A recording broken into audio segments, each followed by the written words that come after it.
කෙෂ්බොයි නාලිකාවට සාදරයෙන් පිළිගන්නවා. අද අපි කතා කරන්නේ ගෙවල් වල අම්මලා තාත්තලාට තියෙන ලොකුම ප්‍රශ්නයක් ගැනයි. ඒ තමයි දරුවන්ට පලා කවන එක. ඇත්තටම දරුවෙක් පලා જાති සම්පූර්ණයෙන්ම ප්‍රතික්ෂේප කරද්දී අපිට දැනෙනේ පීඩනීය වඩේම කනස්සල් අපි හැමෝටම හොඳින් තේරෙනවා. හැබැයි කලබල වෙන්න එපා. අද මේ පැහැදිලි කිරීමෙන් අපි ඔයාලට අරගෙන එන්නේ ඒ දැවෙන ප්‍රශ්නෙට වෛද්‍යවරුන් පවා අනුමත කරපු ප්‍රායෝගිකව කරන්න පුරුම් ඉතාම සාර්ථක විසඳුම් පෙළක්. අද අපි පැහැදිලි කිරීම ප්‍රධාන කොටස් 4කට බෙදනවා. පළවෙනියටම දරුවන් පලා කන්න අකමැති ඇයි කියන තු පිටිපස්සේ තියෙන විද්‍යාත්මක හේතුව. දෙවනුව පලා නොකෑමේ නැති වෙන සෞඛ්‍ය ගැටලු. තුන්වෙනුව බල කරන්නේ නැතුව කෑම කවන මනෝවිද්‍යාත්මක උපක්‍රම සහ අවසානියට අපි අර කලින් කිව්ව රසවත් කෑම වට්ටෝරුවෙන් 20 ගැනම අපි අද කතා කරනවා. හරි අපි මේ ගැන ගැඹුරින් බලමු.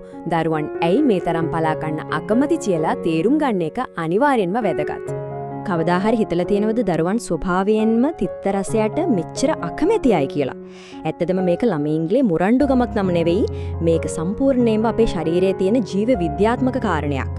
විද්‍යාත්මකව මේකට කියන්නේ පරිණාමීය ආරක්ෂණ යාන්ත්‍රණය කියලා. සරලවම කිව්වොත් ඈත අතීතයේ මිනිස්සු කැලෑවල තියෙන විෂසහිත ශාක අඳුරගත්තේ මේ තිත්ත රසය හරහා. ඉතින් පලා වර්ගවල තියෙන සුළු තිත්ත රසයත් කොළ පාටත් පුංචි දරුවන්ගේ නුහුරු රසන හරවලට දැනෙන්නේ හරියට අනතුරු ඇඟවීමක් වගේ. ඒක නිසා මේ ප්‍රතික්ෂේප කිරීම දරුවන්ගේ ස්වභාවික ආරක්ෂිත ප්‍රතිචාරයක් විතරයි. ඊළඟට අපි බලමු පලා වර්ග මගහැරීම නිසා ඇතිවෙන සෞඛ්‍ය අවදානම් මොනවද කියලා. දරුවන් අකමැති වුණත් දෙමාපියන් විදිහට අපි මේ ගැන ගොඩක් සැලකිලිමත් වෙන්න ඕනේ ඇයි කියන එක මෙතනදී පැහැදිලි වෙනවා. පලා නොකෑමෙන් බරපතල වෛද්‍යමය ගැටලු කීපයක්ම ඇතිවෙන්න පුළුවන්.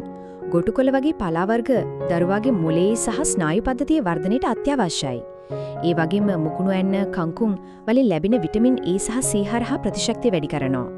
මේවා මගහැරනොත් යකඩ උණතාවය නිසා රක්තහීනතාවය එහෙම නැත්නම් ලී අඩුවීම ඇති වෙන්න පුළුවන්. අනෙක් භයානකම දේ තමයි පලාවල තියෙන කෙඳි සහිත බව නැති වුනම දරුවන්ට ඇතිවෙන වේදනාකාරී මලබද්ධය. ඉතින් මේ දේවල් සෘජුම දරුවාගේ නිරෝගී වර්ධනයට බාධා කරනවා. දැන් මේ කොටසේ තියෙන වඩාත්ම සිත් ගන්නාසුළු කාරණාව තමයි බලහත්කාරයෙන් කවනව වෙනුවට අපිට පාවිච්චි කරන්න පුළුවන් මනෝවිද්‍යාත්මක උපක්‍රම. මේ පියවර 5 අපිට ගොඩක් වැදගත්. පළවෙනි එක ෆුඩ් කැමොෆ්ලාජ් එහෙමත් නැත්නම් ආහාරයේ හැඩය වෙනස් කරලා පලා සංගවන එක. දෙවෙනි එක ෆුඩ් චේනින්. ඒ කියන්නේ දරුවා කැමැතිම කෑමක එක්ක මේ පලා එකතු කරන එක. තුන්වෙනි දේ තමයි නිරන්තර නිරාවරණය. දරුවක් අලුත් කෑමකට කැමති වෙන්න නම් අවම වශයෙන් 10 ඉඳන් 15 වතාවක්වත් ඒ කෑම දකින්න ඕනේ. ඒ වගේම හතරවෙනි එක දරුවාවත් කෑම හදන්න සම්බන්ධ කරගන්න එක සහ පස්වෙනි කාරණාව වෙන දෙමව්පියන්ගේ ආදර්ශය. අම්මයි තාත්තයි මූණ ඇඹුල් කරගන්නේ නැතුව ආසාවෙන් පලා කනවා දකින්නකොට තමයි දරුවත් එකට ඉබේම හුරු වෙන්නේ. අපි දැන් එන්නේ අද අපේ පැහැදිලි කිරීමේ උද්වේගකරම කොටසට. මේ මනෝවිද්‍යාත්මක උපක්‍රම පාවිච්චි කරලා වෛද්‍යවරුන් අනුමත කරපු නිර්මාණශීලී කෑම වට්ටෝරු 20ක් අපි දැන් එකිනෙට බලමු. මේ උපක්‍රම උදෑසන වගේම ප්‍රධාන ආහාර වේල් වලට ඉතාම අපුරුයි. පළවෙනි එක තමයි නිවිති සහ බිත්තර දාලා හදන ඔම්ලට් එක. දෙවෙනි එක ගොටුකොළ යුෂ්‍ය එකතු කරලා හදන කොළ පාට ඉදියාප්පා. තුන්වෙනි එක තරු හෝ හදවතක හැඩයෙන් හදන පලා රොටි. හතරවෙනි එක තමයි උතුරන පරිප්පු හොද්දට කතුරු මුරුංගා කොළ දාලා හංගන එක. දරුවන්ට හුරුපුරුදු පරිප්පු හොද්ද අටුරේ පලා තියනවා කියලා යාලට හිතාගන්නවත් බැරි වෙයි. පස්වෙනි වට්ටෝරු විදියට කංකුම් ෆ්‍රයිඩ් රයිස් එකක් ඇතුළට දාලා හැංගුවම කොළ රසය සම්පූර්ණයෙන්ම නැති වෙලා යනවා. හයවෙනි ක්‍රමය තමයි පොල් කිරි හොද්දට පලා එකතු කිරීම. පොල් කිරිවල තියෙන උකු ක්‍රීම් රසය නිසා පලාවල තිත්ත ගතිය මුළුමනින්ම මැකිලා යනවා. හත්වෙනි එක තමයි මුරුංගා කොළ දාපු බිත්තර ස්ක්‍රැම්බල්.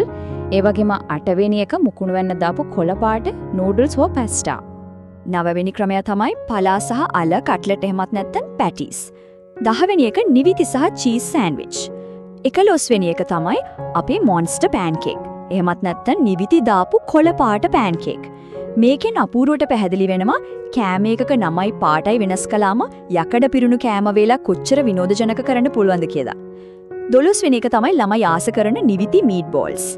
කෙටි ආහාර විදිහට 13වෙනි ක්‍රමය තමයි කොහිල දළු ෆ්‍රෙන්ච් ෆ්‍රයිස් වගේ ගැඹුරු තෙලේ බෙදලා දෙන එක.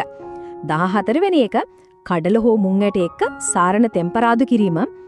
15වෙනි එක තමයි පීසා මත සැඟවූ නිවිති. ගෙදර හදන පුංචි පීසා එකේ චීස් තට්ටු යටින් රහසින්ම නිවිති හැංගුවාම කෑම තෝරන දරුවන්ම ලේසියෙන්ම රවට්ටන්න පුළුවන්. 16 වෙනි ක්‍රමය තමයි නිමිති බ්ලෙන්ඩ් කරලා හදන හරිත පාස්තා සෝස් එක. 17 වෙනි එක ගොටුකොළ සහ පළතුරු ස්මූති එක. කෙසෙල් හෝ අඹ වගේ පැණි රස පළතුරු වලට පුරවන් ගොටුකොළ රසය සම්පූර්ණයෙන්ම යටපත් කරන්න.